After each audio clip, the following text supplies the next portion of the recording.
দুর্গন্ধ, ময়লা আবর্জনা মানুষের কাছে অপ্রিয় হলেও কিছু মানুষের জীবনযুদ্ধ চলে এই ময়লা আবর্জনাকে ঘিরেই। পরিচ্ছন্নতা কর্মী হিসেবে পরিচিত এই মানুষগুলো অক্লান্ত শ্রম দিয়ে পরিষ্কার রাখেন আমাদের চারপাশ।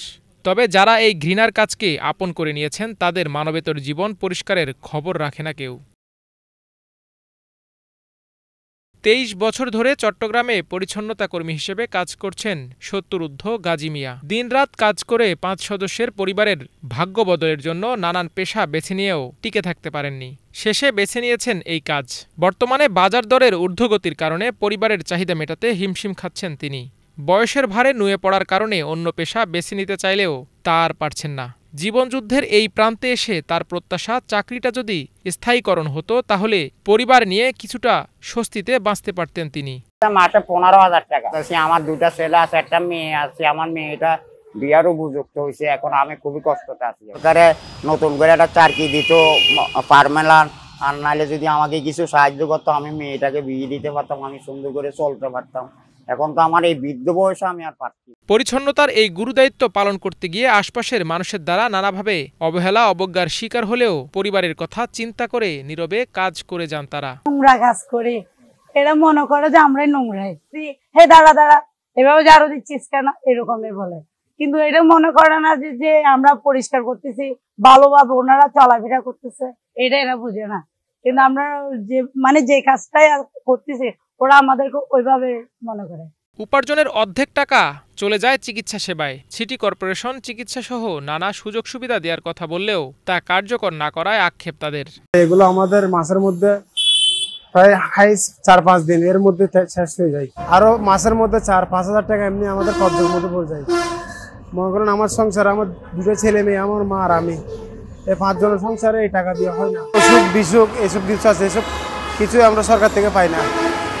এগুলো আমাদের কাছ থেকে খরচ করে চলতে হয়। চট্টগ্রাম বিশ্ববিদ্যালয়ের অধ্যাপক ডক্টর শহীদুল হক বলছেন, তারা নিয়মিত পরিষ্কার পরিচ্ছন্নতার কাজ করার কারণে আমরা সুস্থ সুন্দর জীবনযাপন করতে পারছি। রাষ্ট্র সংস্কারের এই প্রেক্ষাপটে তাদের অবহেলিত জীবন সংস্কারের দাবি তার। এই পেশায় যদি তারা কাজ না করেন ফর এক্সাম্পল, তাহলে কিন্তু আমরা নানাভাবে ক্ষতিগ্রস্ত হবে।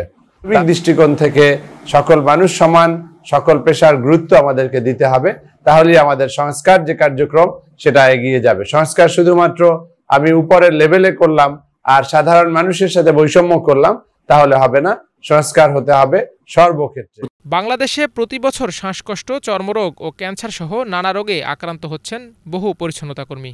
পেশাগত কারণে মূলত বিভিন্ন রকম রোগে ভুগতে পারেন, যেমন শ্বাসতন্ত্রের রোগের আক্রান্ত হতে পারেন অথবা বিভিন্ন চর্ম রোগে আক্রান্ত হতে পারেন। ওনাদের জন্য আমাদের পরামর্শ হতে পারে যে ওনারা যখন নিজেদের পেশাগত কাজ পালন করেন তখন ওনারা যাতে মাস্ক পরে থাকেন এবং ওনারা হাতে গ্লাভস ব্যবহার করেন। সিটি কর্পোরেশনের অধীনস্থ আরবান হেলথ কেয়ার থেকে নির্দিষ্ট চিকিৎসা নিতে পারবেন পরিচ্ছন্নতা কর্মীরা।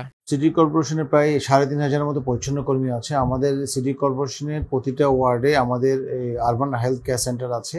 এছাড়াও আমাদের 2টা মেমন হসপিটাল আছে। সো এইসব হসপিটালে তারা গেলে পর্যাপ্ত চিকিৎসা সেবা পেয়ে থাকে যদি কোনো ধরনের সমস্যা হয়ে থাকে। এছাড়াও আরও কারো কোনো ধরনের হয়ে থাকলে অথরিটি কিছু ফান্ড দেয় যদি ট্রিটমেন্ট একটু বেশি প্রলং হয় কিংবা আরও ব্যয়বহুল হয়। সেই ক্ষেত্রে নির্দিষ্ট কোনো স্পেসিফিক পার্টিকুলার আমাদের সেবক ভিত্তিক কোনো চিকিৎসা প্ল্যান নেই, বাট আমাদের হসপিটালগুলোতে তারা চিকিৎসা পেয়ে থাকে। পরিচ্ছন্নতা কর্মীদের প্রত্যাশা, তাদের জীবনমান বৃদ্ধিতে দ্রুত কার্যকর ব্যবস্থা নেবে সরকার। Bangla vision news desk.